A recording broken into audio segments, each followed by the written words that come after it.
Greetings and welcome to the 7th Sherk Family Association of North America Symposium. We welcome you from across Canada, the United States, Switzerland, and beyond. I'm Margaret Sherk from near Waterloo, Ontario, Canada, past president of the association and currently on the Symposium committee. The Symposium series is an effort by the association's executive committee to increase the opportunities for all Sherks, not only in North America, but beyond, to learn about our fascinating family heritage. We aim to present noteworthy and little-known information about our family beyond what is published in our twice-yearly newsletter. We are pleased that we met our goal of increasing family member interaction during the pandemic when in-person contact was limited. Today, we are pleased to welcome our presenters, Lloyd Sherk and Rena Kyle, siblings from Beaverlodge, Alberta. Their presentation documents the 1909 arduous trek of the Amos and Candace Sherk family from Sherkston in the Niagara region of Ontario, Canada, to the Beaverlodge River Valley in northern Alberta. They begin with their ancestor Ulrich Sherk Cody and his journey from Switzerland to Pennsylvania. For sources, they searched personal journals, newspaper clippings, photos, written reports, and the South Peace Archives public site. But their best, most reliable source was their cousin Nora Hassel, with her meticulous collection of dates, stories, and memories. Before I turn the presentation over to Rena and Lloyd, I will review a few ground rules. First, this event is being recorded by Sherks, about Sherks, and will be archived on YouTube, with links from our Family Association website and Facebook page, which are located at the top of the invitation that you received to this event. Second, all participants at today's event will have their lines muted during the presentation and during the question and answer period that will follow. You are encouraged to use the chat feature where you can type in your question or comment, and Lloyd and Rena will respond as time allows. We've scheduled today's event for 1 hour. And now I'm honored to introduce Lloyd and Rena. Lloyd and Rena, 2 of 3 children of Donald and Phyllis Sherk, were raised on Broadview Farm, just south of Beaverlodge, Alberta, about an hour's drive from mile 0 of the Alaska Highway. Rena is a semi-retired school teacher, and Lloyd served over 25 years in the Canadian Armed Forces as a helicopter pilot and computer instructor. More recently, he's worked in the oil field services, plus research and innovation at a local college. They were motivated to research their family's story to more fully appreciate how it defines their own journeys and to preserve the story for their grandchildren. They wanted their future to know about their past. We are grateful to Lloyd and Rena for their generosity in sharing their story with us today. Hi, friends and neighbors. My name is Rena Kyle. Welcome to our Sherk story of tenacity and fortitude, a story of building a new life in a new area of our bountiful world. This is the story of Amos and Candace Sherk family from 1909 to 1955. Come along with me on a sometimes bumpy ride through a few centuries of our fascinating Sherk family history, leading up to their homesteading adventure. I was raised Rena Louise Sherk on this beautiful piece of heaven in northern Alberta, Canada. I am proud to say I am a great-granddaughter of Amos and Candace Sherk, who arrived right here in 1909 at the foot of the mighty Canadian Rocky Mountains. They came from Sherkston, Ontario to homestead this property. Heartwarmingly, 5 of my 9 grandchildren are 6th-generation Sherks to thrive on this land. We have history, we have roots, we have a story. The Sherk family comes from a long line of determined, resilient, dedicated, healthy, fit, able, adaptable, tough yet calm, peaceful custodians of land and people. We have a wonderful legacy of working together for the welfare of our families and others. We are strong members of our communities. We are dependable. However your last name is spelled, and at last count there were over 70 different versions, together we are Sherks. Ever wondered why a branch of the centuries-old Sherk family lives in northern Alberta? Ever wondered why Amos and Candace chose the Beaverlodge Valley to homestead when they had all of Canada to pick from? What were they thinking? Land, opportunity. Beaverlodge was in the middle of nowhere, an adventure for sure. Are we there yet? Family stories have it that Amos and Candace Sherk were lured away from crowded family holdings near Sherkston in Welland County, Ontario, by the promise of room for growth in Canada's vast, untamed territories. Canada West, the last best West. Homes for millions, spaces for all. But perhaps the urge for future prospects was innate. Was it in their genes? Were they like their Swiss forefathers seeking a new start that would provide freedom to own their own land, but share their material possessions cooperatively with their neighbors? Were they seeking a place to live their simple, uncomplicated lives in harmony with God and man? Do you like chocolate, watches, skiing, cheese, and more cheese? Sounds like you have Swiss Sherk blood in your veins. So where does Switzerland fit into our Sherk story? A quick backwards glance. Switzerland, calm and peaceful looking today, is very different from when our ancestors lived there in the 1300s. Our ancestral home, Summerswald, is located in the middle of Switzerland, in the district of Emmental. Think Swiss cows and cheese, in the canton of Bern. Besides cheese, it is historically known for being the manufacturing home base of the Swiss railway clock. The map pinpoints Summerswald, and the clock tower of the church our Sherk ancestors attended. Religious persecution, discrimination, and maltreatment were rampant against Swiss Anabaptists in the 17th and 18th centuries. Our Sherk ancestors residing in Switzerland were devout Anabaptists and steadfast in their beliefs. They suffered severe abuse and often death at the hands of their oppressors. From imprisonment in dungeons and cages, torture, to being brutally tracked down by headhunters, Sherks continued to flourish in secluded areas of the Tyrolia Swiss Alps and met in hidden caves to worship together. Sherks were resilient. Sherks were unwavering believers. One torture led to another over 200 plus years until Dutch Mennonites invited Swiss Anabaptists to enjoy freedom of religion and speech. Come, Swiss people, come. We understand your ideologies. We appreciate your devout faithfulness. We welcome you. Ulrich, my sixth great-grandfather, as in great-great-great-great-great-great-grandfather, had been jailed for religious beliefs in 1710. There was mass deportation of Swiss Anabaptists in 1711, and being on the prisoner list, a trip to Amsterdam sounded like a better option. So Papa Ulrich, his wife Barbara, and 4 children boarded a wooden sailing ship at this point in the Aare River in Bern and sailed down the Rhine to safety, except they never arrived in Amsterdam, their supposed destination. Where did they jump ship? Who helped them in a strange land under strange, scary circumstances? Did they hide in the foothills? Skeletons in the closet? No trace of them for 17 years. A mystery. Then poof, they magically reappeared, and in 1728 sailed on the wooden ship Morton House from Rotterdam, Netherlands, to England, to Philadelphia, Pennsylvania, USA. A 69-day journey.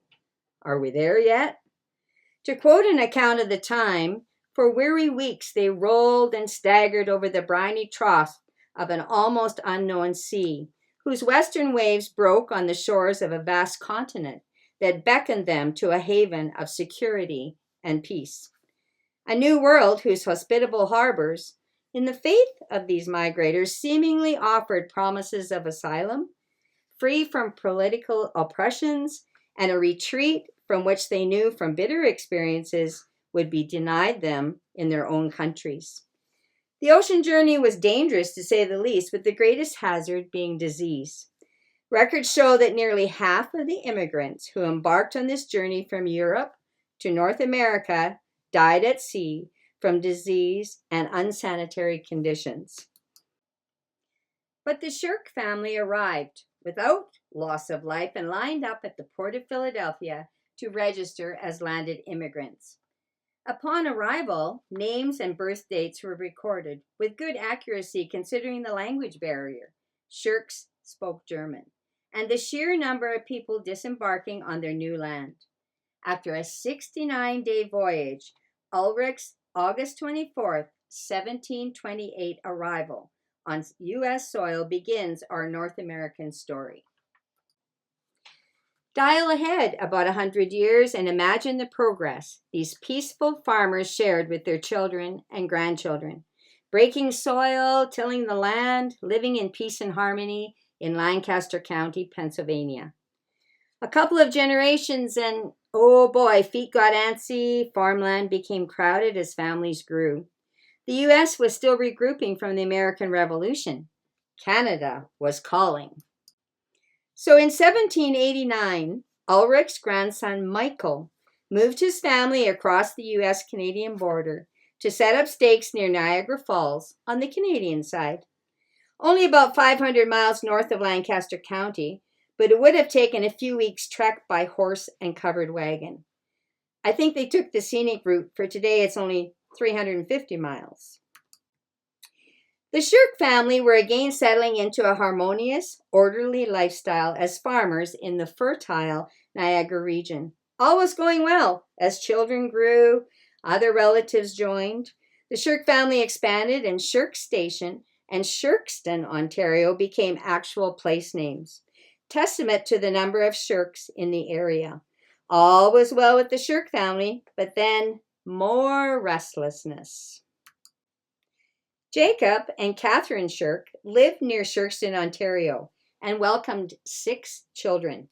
Their oldest, Amos, had adventure in his veins and an urge to provide opportunities for his children. Religion once again entered into the big decision of what to do. At that time, in the early 1900s, the Christian Association was divided, and one leader had a vision to head west. West? As in Western Canada? Do you know how big Canada is across the immense country of Canada? Whoa, that's a big, big decision. But it seems Amos and his wife Candace and 4 of their 5 living children were game to give homesteading a gallant try. What an adventure! What fortitude, what foresight. A little insane, but who are we to judge? In any case, here they all were. Amos, Candace, Gordon, Marley, Maud, and Lula. The oldest child, Alma, was already married and living in Chicago, while the rest of the family was gung-ho to strike off into the wild, untamed Canadian West. The transcontinental railway across the country was barely finished. Today it takes 40-plus hours to drive nonstop on decent roads, but in 1909, a monumental, unimaginable undertaking. A lark? A challenge? Life-changing? Amos's lifelong desire was to be a carpenter. Maud wanted to be a schoolteacher.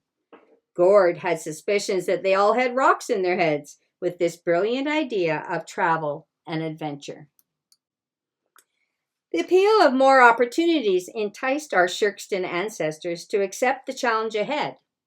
So Amos, Candace, and crew listed the family home in Ontario for sale, sold most of their possessions, wrapped a few personal treasures in clothing, stared at a map, maybe, and prayed for insight, safe travel, and guts to face the unknown.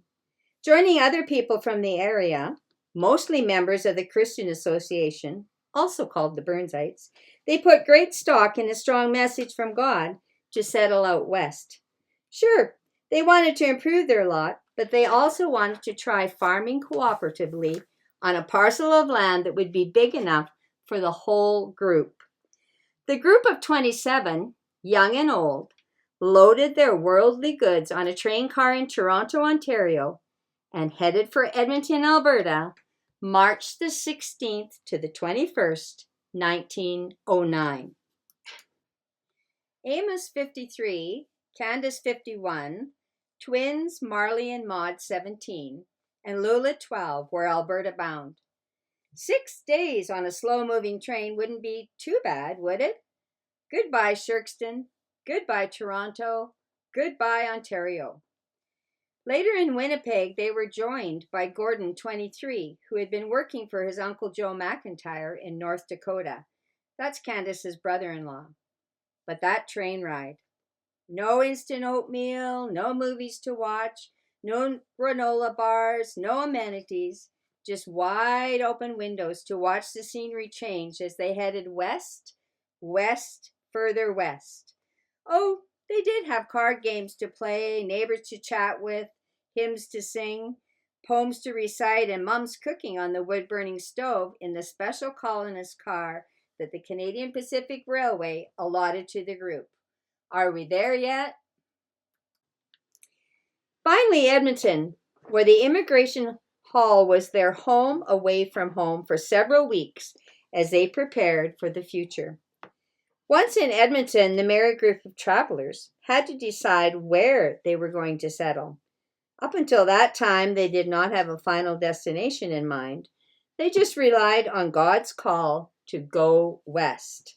No suitable blocks of land big enough for the whole group were available near Edmonton, but some Christian Association friends that they knew back in Ontario had seen land around the Beaverlodge River Valley and were so enthusiastic that the Burnsites were convinced. They started gathering supplies and Massey Harris machinery. 36 oxen were purchased from Bruderheim farmers to pull the wagons, as the bulls were deemed more sure-footed than horses and did not require oats as feed. They would also start off with the car, but that was abandoned, or rather sold to a willing bachelor along the route, as the first mobile home in northern Alberta. Seems the low-carriage car, built by Amos and intended to transport women and children, did not travel well on the barely there trails through rough wilderness, deep valleys, Peace River gumbo, and corduroy roads. Essentials were loaded on wagons, and extra possessions were stored in a shed they built to be collected later, much later, when a passable trail was available. Unfortunately, all the preserves canned by the women had to be auctioned off and replaced with dried fruit. And here's the bull outfit. 31 people aged 3 to 55 years. 18 teams of oxen, 200 to 250 per team. Each ox weighed about 2,000 pounds.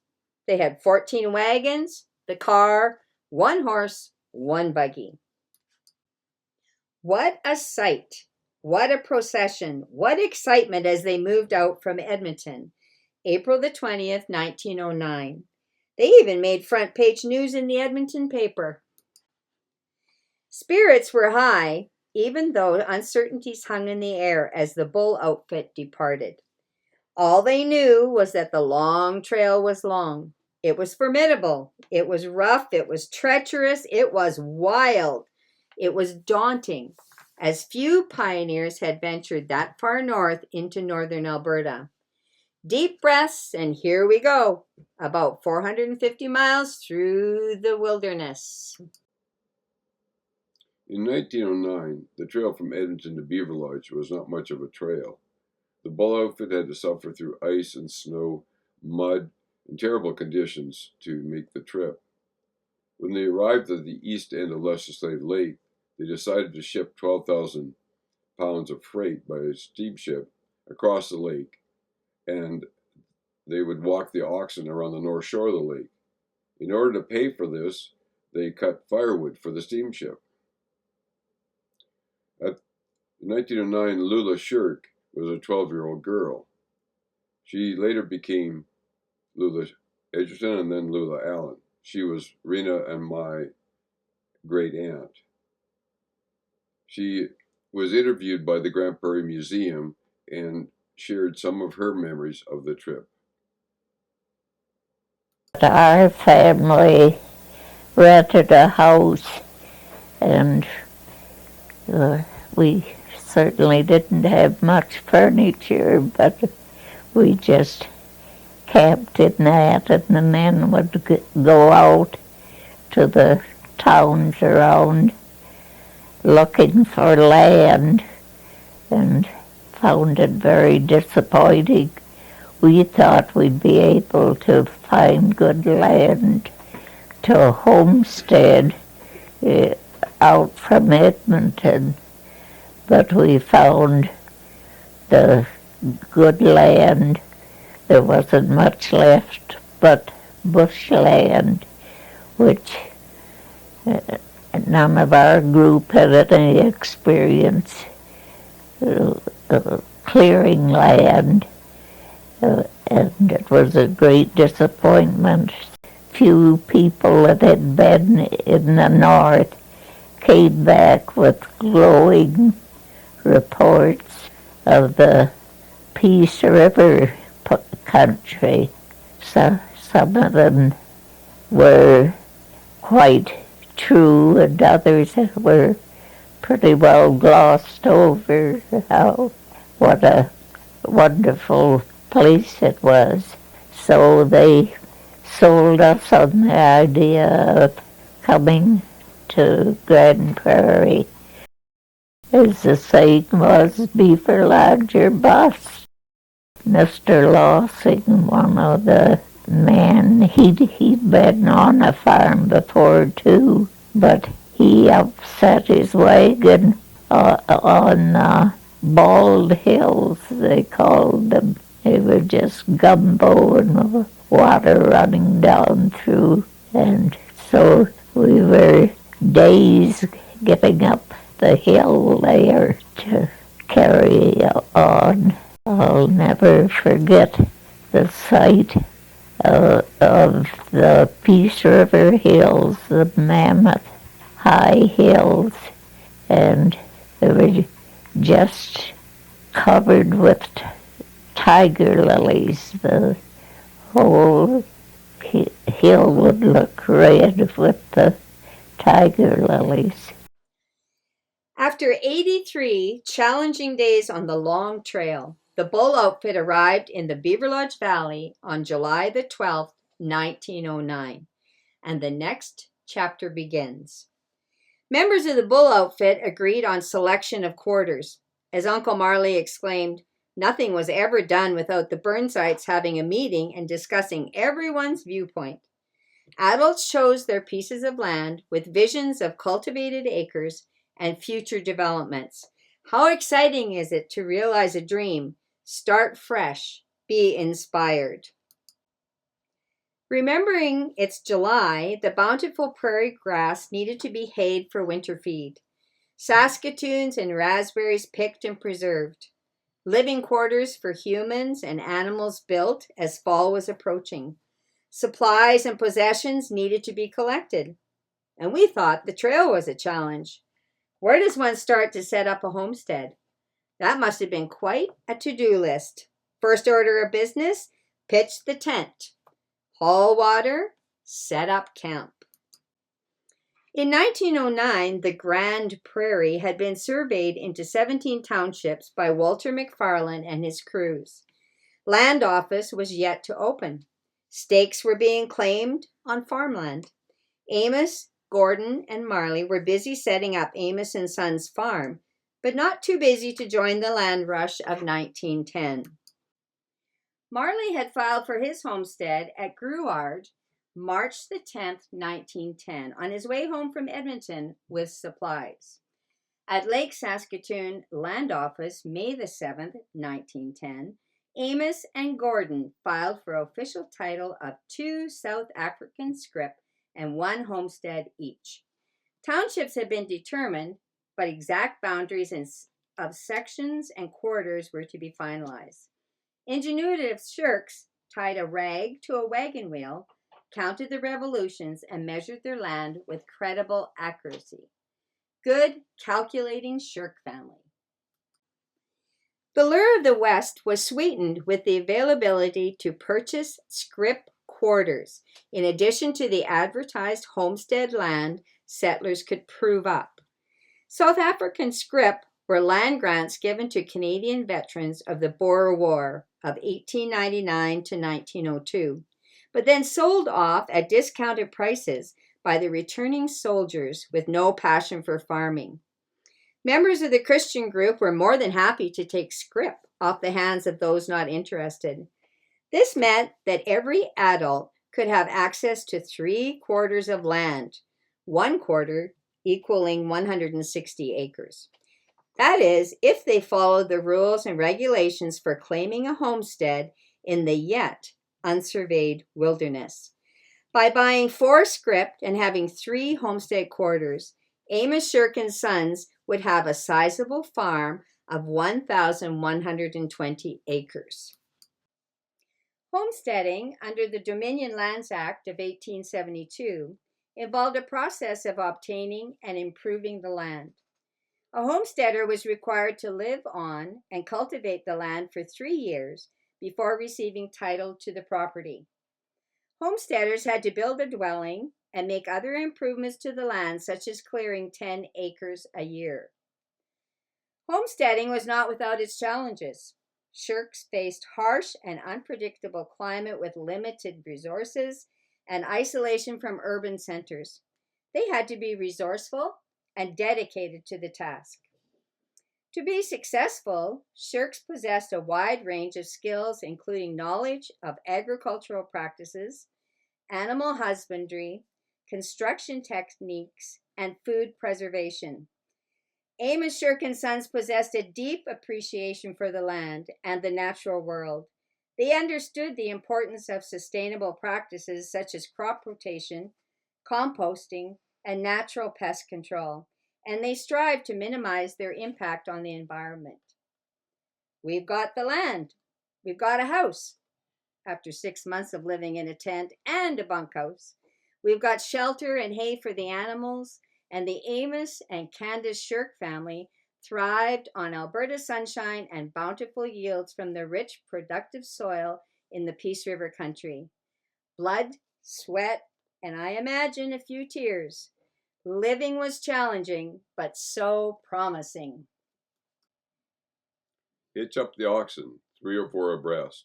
Sink the single bottom plow into the rich Peace River soil and slowly but steadily break through the virgin earth. After the trek over the long trail, the powerful oxen were probably grateful for flat land to travel upon. To satisfy homesteading requirements, 30 acres per quarter of land had to be broke. 1 acre equals 43,560 square feet, times 3 Sherk homestead quarters equals many footsteps for both oxen and man, and many, many days of admiring the countryside, furrow by furrow, while inching closer to the yearly end marker. I can only imagine how much better it was to have a 3-bottom plow that you could actually ride on, and how much quicker this was to meet the 30-acre requirement every year. Fields of oats and wheat cut with a binder in bundles artfully stacked in stooks to ripen and dry. Bundles of grain were tied by the binding machine and then physically handled and stacked to repel any rain that fell during the drying season. Then, stooks pitched by hand, using a pitchfork, onto the horse-drawn wagons. A carefully driven team and wagon would take the grain off the field. Watch out for the gullies and dips. Easy to tip the load. And I can remember as a young child riding on that vertical post in the center of the rack, straddling it and thinking I was driving the horses. But the horses knew exactly where they were going. I was just along for the ride. And with dusk rising, the thrashing crew would arrive from the next farm. Teams of wagon, fit men, steam engine, thrashing machine, crew shacks, and hay racks. A labor-intensive operation, but efficiency at its finest. Steam-driven thrashing machines separated grain from the chaff, leaving top-quality seeds and a huge pile of straw. You can see the straw pile in the top right of the picture, and the pigs used to like to live under there, especially in the wintertime when it was quite warm under there. I was told a story of Uncle Marley. He went in to find some of the pigs. He got lost in their tunnels and spent quite a while under that straw stack before he was able to find his way out. One story about a teamster who fell asleep waiting his turn. Others quietly unhitched his team and took his horses back to the barn. He woke up to no team, and wouldn't you know it, it was his turn to move his rack forward so he could unload. Bet those men rustled up quite an appetite. A mountain of food was needed for a hungry thrashing crew.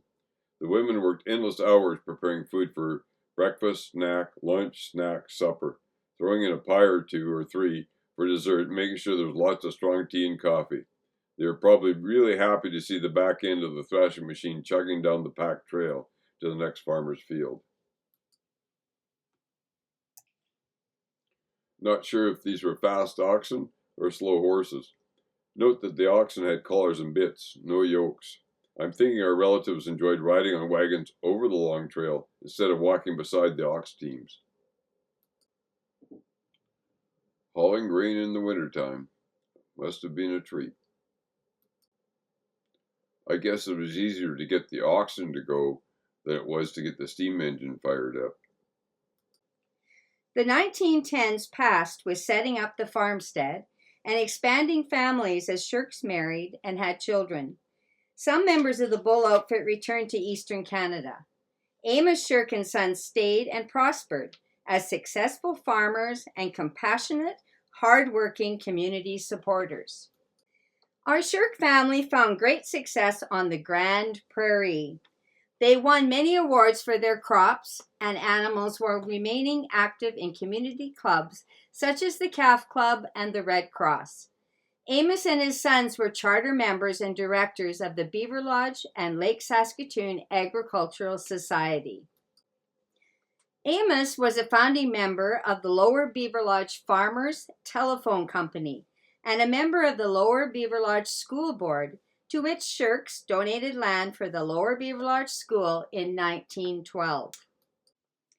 With true pioneering spirit, Amos and Candace Sherk enjoyed the fruits of their labor and continued to support their ever-expanding families and the community. Their 50th wedding anniversary was celebrated in 1929 with family and friends, a fine-looking crew. Following the death of their father Amos in 1935, Gordon and Marley, along with their wives, Pauline and Betty, continued to farm the land as Sherk Brothers Farm. My grandpa Gordon was a young 23-year-old when he arrived in the valley of the Beaverlodge River. Full of energy, pretty level-headed, reasonably serious, and a lover of poetry, he could recite many from memory. He put his heart and soul into the land. Just think about realizing your dream and seeing so many aspects of your life prosper and mature. I'm a broken-hearted Dutcher, what is filled with grief and shame. I'll tell you what the trouble is. I doesn't know my name. You think this very funny, eh? Until you my story hear. You feel not wonder then so much, it was so strange and queer. My mother, she had two little twins. They was me and my brother. He looked so very much alike, no one knew which from t'other. Well, one of us got dead. Yeah, that is so. But whether Hans or Jacob, my mother, she don't know.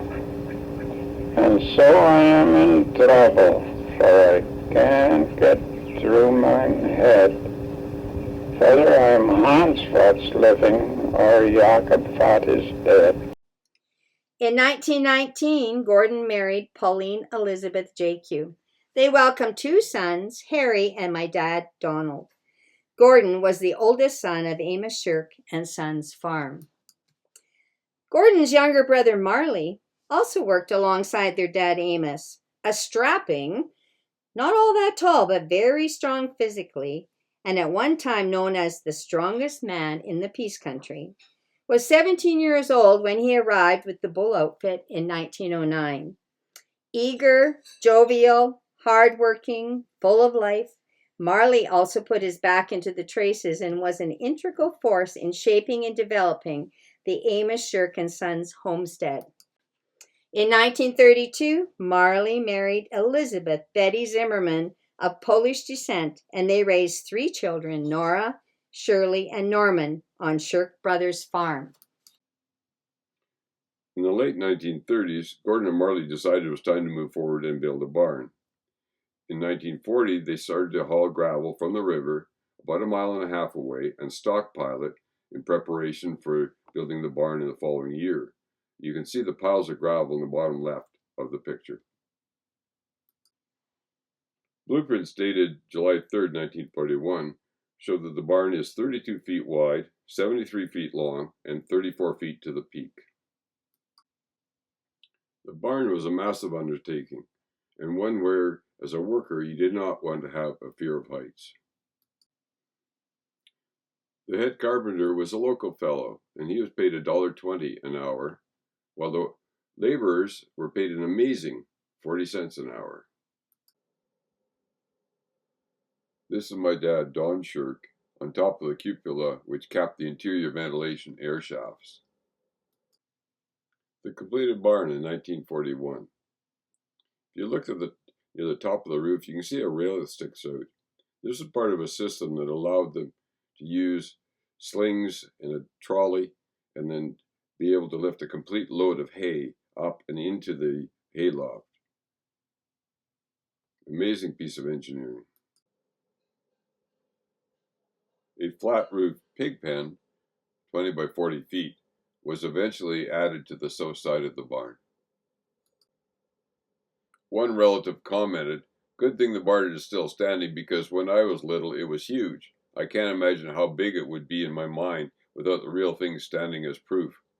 It's still in use today, but what a monumental building task in 1941.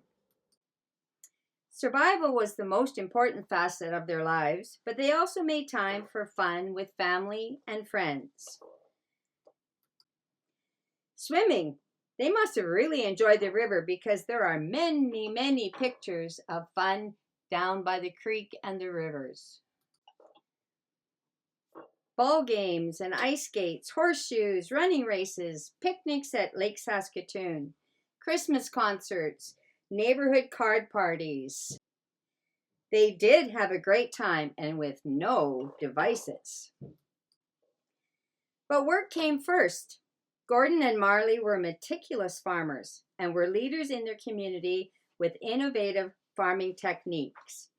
In 1950, Sherk Brothers Farms was presented the prestigious Robertson Associate Award, which celebrates the production of pedigreed seed. The Canadian Seed Growers Association presents the Robertson Associate to those with at least 15 years outstanding pedigreed seed production and who have shown valuable leadership in the interest of better farming and better agriculture in their communities. That's quite a commitment to excellence in seed production. Over 100 years, the face of the Sherk Family Farm project has changed from virgin land to homestead to Amos Sherk and Sons to Sherk Brothers Farm. Tenacity, brute strength, dedication, a will to succeed, persistence, and a whole lot of patience and faith. Honorable traits, amazing role models. We've come a long way, Sherks of the Alberta E Branch. From Switzerland to Pennsylvania to Sherkston, Ontario to Beaverlodge, Alberta. 1663 to 1955. The world is our oyster, but I'm most thankful that my family of the Ulrich Sherk E branch ended up here in northern Alberta, Canada. They picked a lovely spot to call home. They've given us history, roots, and a cultivated and adventurous pioneering spirit. So, if you're off on a quest and someone thinks you have rocks in your head, go ahead. Be brave, be tenacious, be strong. Go forward with fortitude. You have an innate spirit running through your veins. You are Sherk. Wherever you go, you will be home.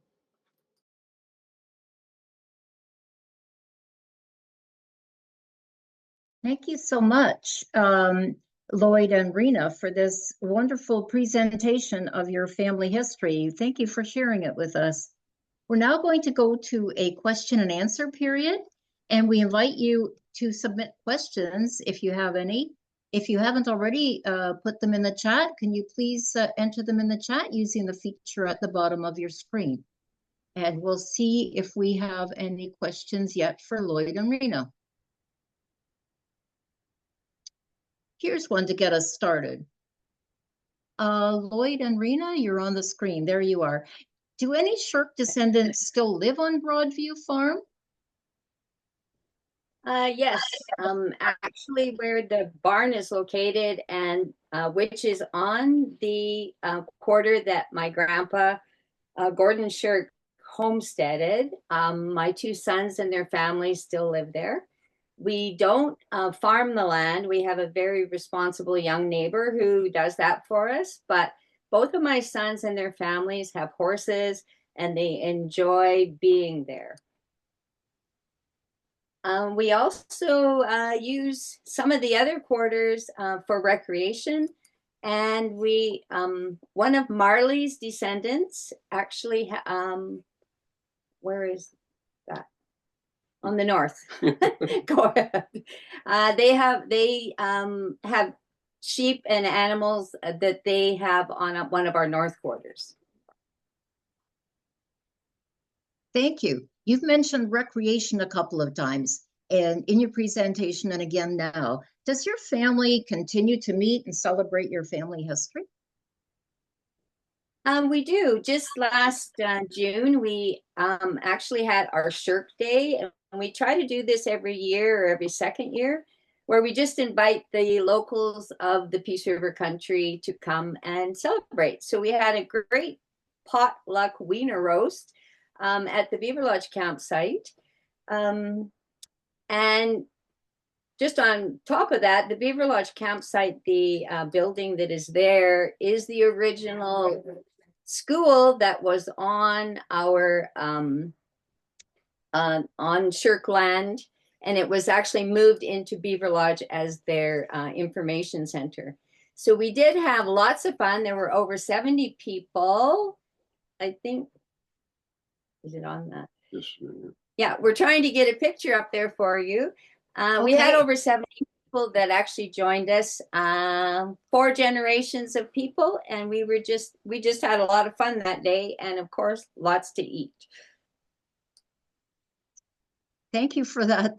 It sounds like your family's you're still very bonded. We are. Another question. When your family moved to the Beaverlodge Valley, were there Indigenous people in the area? And if so, what relationships might have developed with them? Well, there was a Métis family about a mile west of the farm, and they'd been there since the late 1800s, and they actually homesteaded the land, I believe in 1917, then sold to the land agent, and then Uncle Marley bought that from the land agent in the mid-30s. But they were just, there was no problems, I mean, of any sort. They were just living on the land. I can remember as a kid that there were still piles of teepee poles down by the river where the Beaver tribe used to, and I'm not sure if they spent the winter or the summer there, but they used to camp there for a period of time. So they were, it was very, it was a very, I believe, people got along quite well. Yeah. On one of the land titles, the Métis gentleman that had owned the land, when he actually applied for the title, he said, "I have lived on this land peacefully." So it seemed like everyone got along, and it was a congenial, happy community. Mm-hmm.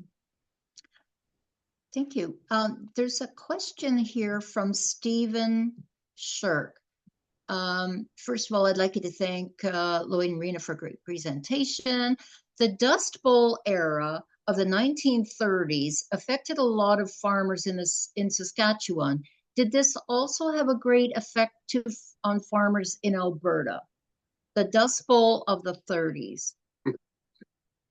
I think we lived in a piece of God's heaven or something, because I don't ever remember them talking about how it was affected in the 30s. We must have been north enough to still get some of the rain and everything. So, but we're going to check that out and just see if there was any dissension or something then. It was never mentioned to my knowledge. Yeah. Hey, maybe it was geographic. Yeah. Okay, thank you. Another question. You mentioned two terms that some people may not be familiar with. The first is Saskatoon berries, and the second is Peace River gumbo. I don't think the second is a food, but the first might be. No. Saskatoon berries, well, we found out, according to Joan, that some people may know them as June berries. They grow naturally here. We have, my family has one quarter that has a phenomenal patch of Saskatoons that the family still goes out and harvests it every year. And what we don't get, the bears get. But they're just a natural berry. And gumbo, it's just sticky clay mud that you can't get off your boots. It's in the Peace Country, it's well known as just, like I said, mud you just can't get rid of. It's just thick, heavy mud.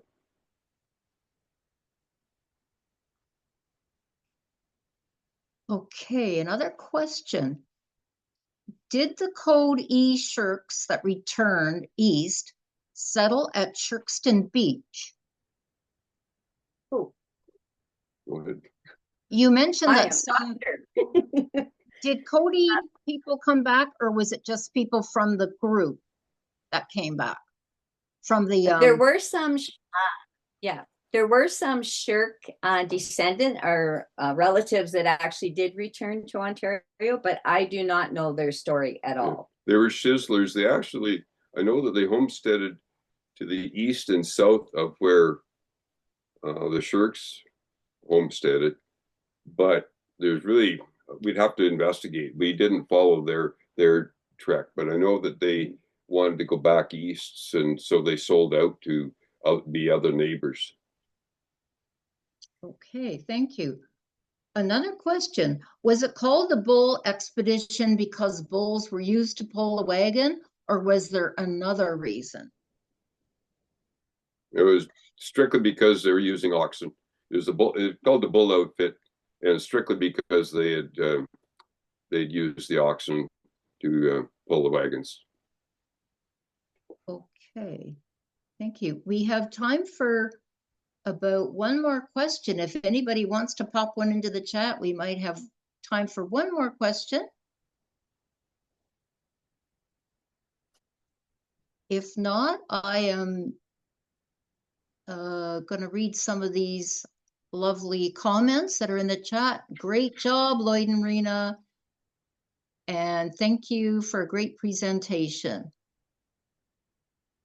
So if there are no more questions, I will add my thanks to that. Thank you so much for the amazing work you did putting this together and to sharing it with us. We're just so honored that you would do that for us, or that you would share it with us. Thank you also to Ray and Joan from Pennsylvania for producing the show. Thank you to all the members of the Symposium team for creating the series so far. And finally, thank you to our audience for joining us, for participating in the question and answer. And I welcome your comments or suggestions for other symposia, or your interest in being involved in one. Please send them to shirksymposium@gmail.com.